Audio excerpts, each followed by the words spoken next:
संजीवनी बूटी का रहस्य और खोज, एक अद्भुत कथा का वैज्ञानिक और पौराणिक दृष्टिकोण। क्या सच में ऐसी कोई बूटी थी जो मृत प्राय व्यक्ति को जीवन दे सके? कल्पना कीजिए, एक ऐसा पौधा जिसकी सिर्फ एक पत्ती से मृत व्यक्ति भी जीवित हो सकता है। यह सुनने में किसी चमत्कार से कम नहीं लगता, लेकिन रामायण में ऐसी ही एक चमत्कारिक बूटी का उल्लेख मिलता है, संजीवनी बूटी। यह वह जड़ी बूटी है जिसने महाबली हनुमान को अपने साहस और शक्ति के चरम पर पहुंचने का अवसर दिया और लक्ष्मण के जीवन को बचाया। तो क्या संजीवनी बूटी सिर्फ एक पौराणिक कथा है या इसके पीछे छिपा है कोई वैज्ञानिक रहस्य? आइए इस गूढ़ विषय की गहराई में उतरते हैं। शुरुआत लक्ष्मण की मूर्छा और राम का दुख। रामायण के युद्धकांड में एक ऐसा प्रसंग आता है जहां मेघनाद इंद्रजीत द्वारा छोड़े गए शक्ति बाण से लक्ष्मण मूर्छित हो जाते हैं। लक्ष्मण का अचेत होना राम के लिए एक ऐसा क्षण था जिसने युद्ध को पलटने की कगार पर ला दिया। लक्ष्मण न केवल राम के छोटे भाई थे, बल्कि उनके सबसे बड़े सहायक भी थे। यह वह समय था जब युद्ध में विजय पाने के लिए लक्ष्मण का जीवित रहना अनिवार्य था। तभी वैद्य सुषेण ने सलाह दी कि लक्ष्मण के प्राणों की रक्षा सिर्फ संजीवनी बूटी से ही हो सकती है। संजीवनी बूटी क्या है, इसका पौराणिक वर्णन। संजीवनी बूटी को पौराणिक कथाओं में एक दिव्य औषधि के रूप में वर्णित किया गया है। कहा जाता है कि यह बूटी हिमालय की पहाड़ियों में मिलती है और इसमें मृत व्यक्ति को भी पुनर्जीवित करने की क्षमता है। इसका उल्लेख महाभारत, रामायण और आयुर्वेद जैसे ग्रंथों में मिलता है। इसके गुणों के बारे में बताया गया है। यह अचेत शरीर में प्राणों का संचार कर सकती है। इसका प्रभाव त्वरित होता है। यह सिर्फ कुछ क्षणों में अपना असर दिखाती है। हनुमान का अद्भुत साहस, पूरा पर्वत उठा लाने की कहानी। सुषेण ने बताया कि द्रोणगिरी पर्वत पर संजीवनी बूटी मिल सकती है, लेकिन समय कम था। लक्ष्मण की जान बचाने के लिए तुरंत कदम उठाना था। हनुमान ने अपने दिव्य साहस और गदा को संभालते हुए तुरंत आकाश मार्ग से द्रोणगिरी पर्वत की ओर प्रस्थान किया। जब वे द्रोणगिरी पहुंचे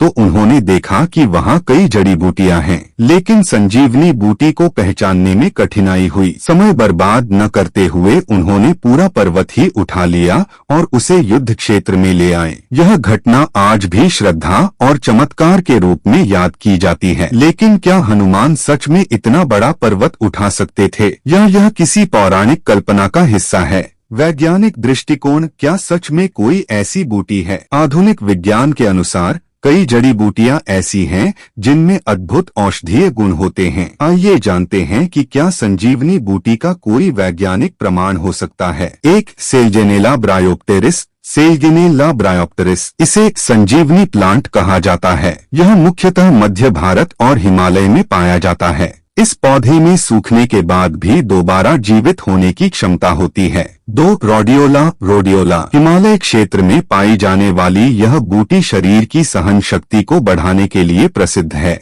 यह उच्च ऊंचाई पर ऑक्सीजन की कमी से बचाती है। 3, आयुर्वेद में संजीवनी का उल्लेख। आयुर्वेद के अनुसार ऐसी कई जड़ी बूटियां हैं जो मृत कोशिकाओं को पुनर्जीवित कर सकती हैं। चिरायता, अश्वगंधा और ब्राह्मी जैसी औषधियों के गुण संजीवनी से मेल खाते हैं। क्या द्रोणगिरी पर्वत आज भी मौजूद है? द्रोणगिरी पर्वत का उल्लेख उत्तराखंड के चमोली जिले में मिलता है। यहाँ के स्थानीय लोग आज भी मानते हैं कि उनके पर्वत का एक हिस्सा हनुमान जी ने उठाया था। इस पर्वत को लेकर कई पौराणिक और धार्मिक मान्यताएं जुड़ी हुई हैं। रोचक तथ्य, द्रोणगिरी गांव के लोग हनुमान जी की पूजा नहीं करते। उनका मानना है कि हनुमान ने उनके पर्वत को क्षति पहुंचाई थी। संजीवनी बूटी का आध्यात्मिक महत्व। संजीवनी बूटी केवल एक औषधि नहीं है, बल्कि यह जीवन और पुनर्जन्म का प्रतीक भी है। यह बताती है कि धर्म, साहस और कर्तव्य के साथ असंभव को भी संभव किया जा सकता है। रामायण के इस प्रसंग से हमें कई प्रेरणाएं मिलती हैं। 1, साहस और धैर्य का महत्व। हनुमान का साहस दिखाता है कि बड़े लक्ष्य के लिए हर चुनौती को स्वीकार करना चाहिए। 2, समय की कीमत। लक्ष्मण की जान बचाने के लिए समय को महत्व दिया गया। 3, नवीनता और विज्ञान का समावेश। प्राचीन ग्रंथों में विज्ञान के अद्भुत ज्ञान का समावेश देखने को मिलता है। क्या आज की दुनिया में संजीवनी जैसी बूटी मिल सकती है? वैज्ञानिक और आयुर्वेद विशेषज्ञ आज भी संजीवनी बूटी की खोज में लगे हैं। कई हिमालयी पौधों में ऐसे गुण मिले हैं जो जीवन को बचाने में मदद कर सकते हैं। एडाप्टोजेन प्लांट्स, ये पौधे शरीर को तनाव से बचाते हैं और ऊर्जा प्रदान करते हैं। जैव विज्ञान में नई खोजें। आधुनिक प्रयोगशालाओं में प्राचीन ग्रंथों में वर्णित औषधियों पर शोध चल रहा है। संजीवनी बूटी, चमत्कार, विज्ञान और प्रेरणा का संगम। संजीवनी बूटी की कथा केवल पौराणिक या धार्मिक नहीं है, यह विज्ञान, साहस और आध्यात्मिकता का अद्भुत संगम है। हनुमान जी का यह कार्य आज भी हमें प्रेरित करता है कि जीवन में असंभव को संभव बनाया जा सकता है। रामायण की यह कथा न केवल रोचक है, बल्कि यह हमें यह सिखाती है कि कठिन परिस्थितियों में सही मार्गदर्शन और साहस से हर समस्या का समाधान संभव है। तो क्या आप मानते हैं कि संजीवनी बूटी सिर्फ एक पौराणिक कथा है या इसका कोई वैज्ञानिक आधार हो सकता है? अपनी राय कमेंट में जरूर दें और ऐसे ही और अद्भुत रहस्यों को जानने के लिए चैनल को सब्सक्राइब करें।